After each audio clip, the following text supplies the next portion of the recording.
नैनीताल जिले के हल्द्वानी में बना देश का पहला पॉलिनेटर पार्क। पॉलिनेटर प्रजातियों को संरक्षित करना तथा इन प्रजातियों के महत्व के बारे में लोगों को जागरूक करना है इस पार्क का मकसद। देश के पहले पॉलिनेटर पार्क में मधुमक्खियों, तितलियों और पक्षियों समेत कीटों की करीब 40 से ज्यादा प्रजातियां हैं मौजूद। मौसम की स्थानीय जानकारी के लिए केंद्र शासित प्रदेश लद्दाख में स्थापित किया गया मौसम विज्ञान केंद्र। लेह में 3500 मीटर की ऊंचाई पर स्थापित इस केंद्र को माना जा रहा है भारत का सबसे ऊंचाई पर मौजूद मौसम विज्ञान केंद्र। चीन में उइगर मुसलमानों पर हो रहे अत्याचार की निगरानी के लिए जापान ने दिए 5 आइज के 5 देशों वाले गठबंधन में शामिल होने के संकेत। 5 देशों के इस प्रभावशाली नेटवर्क में ऑस्ट्रेलिया, ब्रिटेन, कनाडा, न्यूजीलैंड और अमेरिका जैसे देश हैं शामिल। और वैश्विक टीकाकरण एवं प्रतिरक्षण गठबंधन GAVI के बोर्ड में बतौर सदस्य नामित किए गए केंद्रीय स्वास्थ्य एवं परिवार कल्याण मंत्री डॉक्टर हर्षवर्धन साल 2000 में गठित ये अंतर्राष्ट्रीय संगठन दुनिया के कमजोर और पिछड़े देशों के बच्चों के लिए टीका उपलब्ध कराने के मकसद से सार्वजनिक व निजी क्षेत्रों को एक साथ लाने का करता है काम। तो चलिए आज की इन खबरों को विस्तार से समझते हैं। देश का पहला पॉलिनेटर पार्क उत्तराखंड के नैनीताल जिले के हल्द्वानी में बनकर तैयार हो गया है। देश के इस पहले पॉलिनेटर पार्क में तितलियों, मधुमक्खियों, पक्षियों और कीटों की 40 से ज्यादा प्रजातियां मौजूद हैं। इनमें common jezebel, common emigrant, red pierrot, plain tiger और लाइम बटरफ्लाई जैसी प्रजातियां शामिल हैं। दरअसल कीटनाशक, रसायन और प्रदूषण के कारण कई प्रजातियां विलुप्त होने के कगार पर हैं। ऐसे में इस पार्क को बनाने का मुख्य उद्देश्य लोगों को जागरूक करना और इन प्रजातियों को बचाना है। इस पार्क को विकसित करने के बाद न सिर्फ अलग अलग पॉलिनेटर प्रजातियों का संरक्षण सुनिश्चित होगा, बल्कि इन प्रजातियों के संरक्षण के प्रति भी लोग जागरूक होंगे। इसके अलावा पॉलिनेटर पार्क परागण के अलग अलग पहलुओं जैसे उनके आवासों पर खतरे तथा प्रदूषण का उन पर क्या प्रभाव पड़ रहा है, ऐसे मामलों में शोध को भी बढ़ावा देने का काम करेगा। इस पार्क में रस और परागण पैदा करने वाले फूलों जैसे गेंदा, गुलाब, गुड़हल और चमेली आदि की पौध लगाकर अलग अलग पॉलिनेटरों के लिए उपयुक्त प्राकृतिक आवास बनाए गए हैं, जहां मधुमक्खियां, तितली, पक्षी और कीटों को अनुकूल वातावरण मिलेगा। पार्क में साल्विया, अस्टर और कॉस्मोस आदि सर्दियों के पौधे तथा सूरजमुखी और गिनी जैसे गर्मियों के मौसमी पौधे भी लगाए गए हैं। इसके अलावा पक्षियों और तितलियों की विभिन्न प्रजातियों को आकर्षित करने के लिए पक्षियों के लिए खाना जैसे अनाज और कटे फल तथा घोंसले भी पूरे पार्क में रखे गए हैं। यहाँ पर आपको पॉलिनेटर के बारे में बताएं तो पॉलिनेटर को परागण के नाम से जाना जाता है। देखा जाए तो एक परागण सहयोगी एक ऐसा जीव है जो एक फूल के नर परागकोश से पराग को फूल के मादा स्टिग्मा में स्थानांतरित करता है। इन पॉलिनेटर यानी परागणों की 2 श्रेणियां हैं। इनमें अकशेरुकी और कशेरुक प्रजातियां शामिल हैं। अकशेरुकी पॉलिनेटर में जहां मधुमक्खियां, पतंगे, मक्खियां, भौरे और तितलियां आदि शामिल हैं, तो वहीं बंदर, चूहा, गिलहरी व कुछ पक्षी भी जो परागण करते हैं उन्हें कशेरुक पॉलिनेटर की श्रेणी में रखा जाता है। आपको बता दें कि पूरे विश्व में 1200 फसलों की किस्मों सहित करीब 1,80,000 से अधिक पौधों की प्रजातियां प्रजनन के लिए परागणों यानी पॉलिनेटर्स पर निर्भर हैं। केंद्र शासित प्रदेश लद्दाख को अब अपना मौसम विज्ञान केंद्र मिल चुका है। हाल ही में केंद्रीय विज्ञान और प्रौद्योगिकी मंत्री ने वर्चुअल मोड के माध्यम से औपचारिक रूप से इस केंद्र का उद्घाटन किया। लद्दाख में स्थापित मौसम विज्ञान केंद्र से मौसम की स्थानीय जानकारी मिलने के साथ साथ पूरे क्षेत्र में समय से मिलने वाली चेतावनी प्रणाली को मजबूती मिलेगी।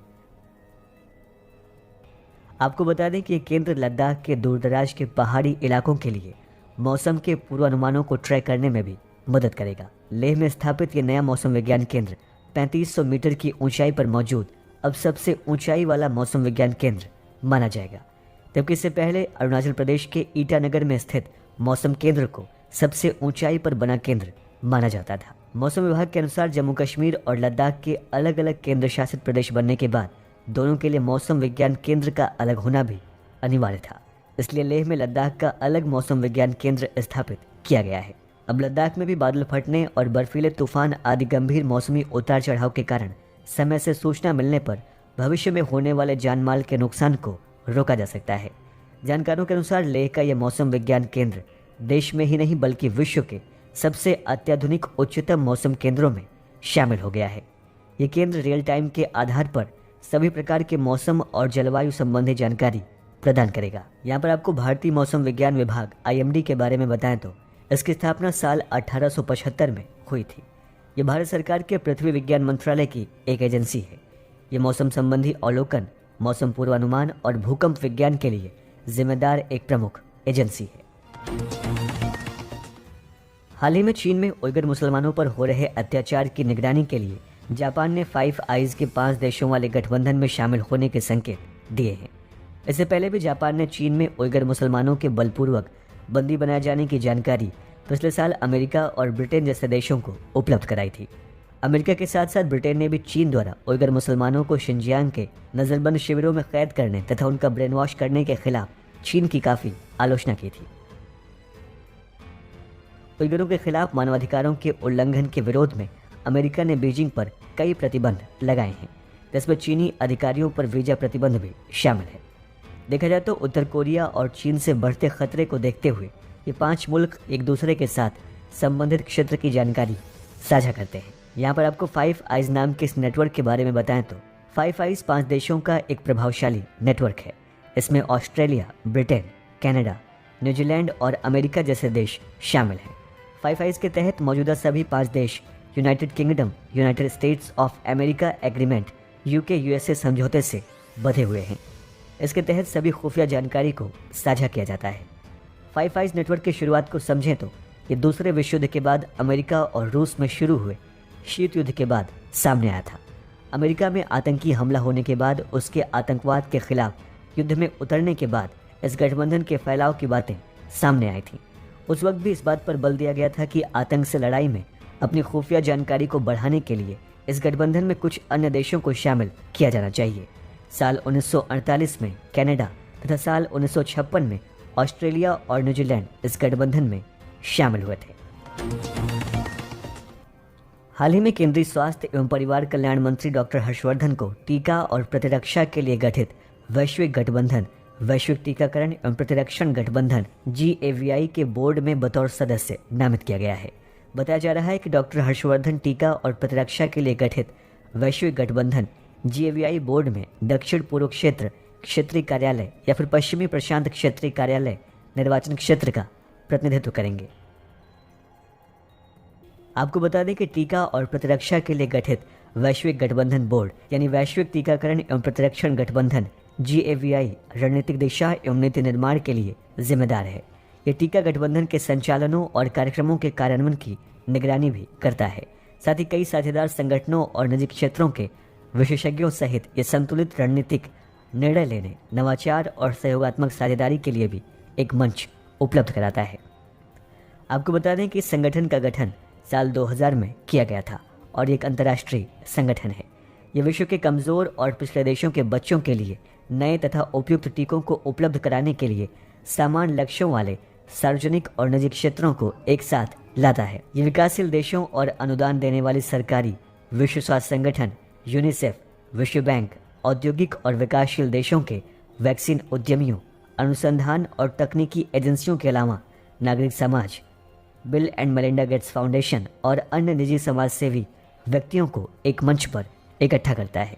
जीवन को बचाने और गरीबी को कम करने और महामारी से विश्व को बचाने के लिए अपने मिशन के हिस्से के रूप में टीका गठबंधन ने विश्व के सबसे गरीब देशों के 82.2 करोड़ बच्चों को टीकाकरण उपलब्ध कराया है। ये भविष्य में 1.4 करोड़ से अधिक जिंदगियों को खत्म होने से बचाने की पहल है। तो चलिए आज की इन खबरों को आने वाली परीक्षा के दृष्टिकोण से प्रश्नों के रूप में समझते हैं। हाल ही में केंद्रीय स्वास्थ्य एवं परिवार कल्याण मंत्री डॉक्टर हर्षवर्धन को वैश्विक टीकाकरण एवं प्रतिरक्षण गठबंधन के बोर्ड में बतौर सदस्य नामित किया गया है।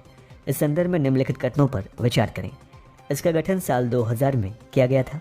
ये टीका गठबंधन के संचालनों और कार्यक्रमों के कार्यान्वयन की निगरानी करता है, या फिर इस गठबंधन ने विश्व के सबसे गरीब देशों के 82.2 करोड़ बच्चों का टीकाकरण किया है। 5 आइज गठबंधन के संदर्भ में निम्नलिखित कथनों पर विचार करें।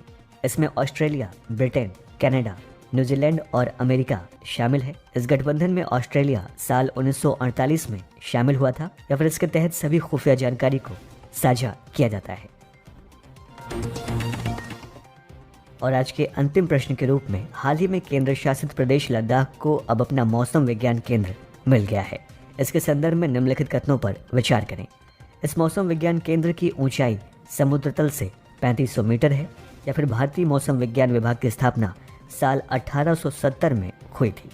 आज के इन सभी प्रश्नों का सही जवाब क्या है, इसका उत्तर आप हमें इस वीडियो के कमेंट बॉक्स में दे सकते हैं। तो आज के करंट एक्सप्रेस कार्यक्रम में इतना ही। कल फिर से हाजिर होंगे देश और दुनिया की तमाम महत्वपूर्ण खबरों के साथ।